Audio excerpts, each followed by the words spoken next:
Look, I'm born and raised off Slausons between prisons and coffins where you end up a bum or you end up balling, but most of them ballers usually end up falling off to the bullet from the hater at hand. Little kids busting blitz and make them feel like the man. 1969, 71, 72, we started blowing each other's brains out. 65, we were calling each other brothers. And so that's just a 5-year span. I'm saying, how do we go from being brothers in 5 years to kill that nigga? Existing gangs, the Slausons, the gladiators, the businessmen, who kind of like fought the white boys throughout the city. Then there's no white boys to fight.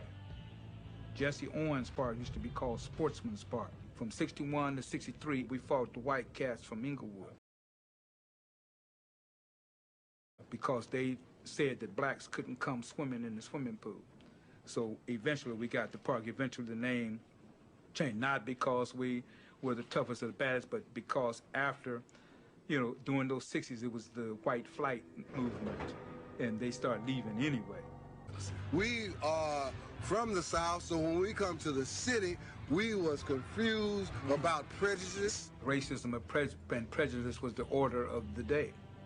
It happened every day. We couldn't go there, we couldn't go here, we couldn't go that. So I call us, we're not gangs, we are the pioneers that open up Los Angeles where that we can be in Centinela Park, where we could be across Crenshaw. What's up with it, y'all? It's Nightbud and MC Hustle. Right now we standing on the corner of Crenshaw and Slauson in the Crenshaw district on the west side.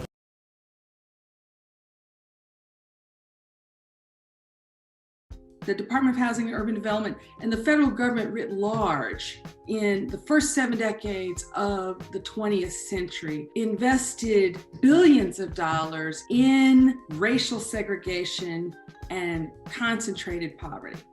Each time this country created a peculiar institution that subordinated Black people, slavery, Jim Crow, it created and dismantled it, they replaced it with another one. And the iconic Black ghetto, I don't use that as a pejorative, I use it as a descriptor, was a follow-on institution to slavery and Jim Crow.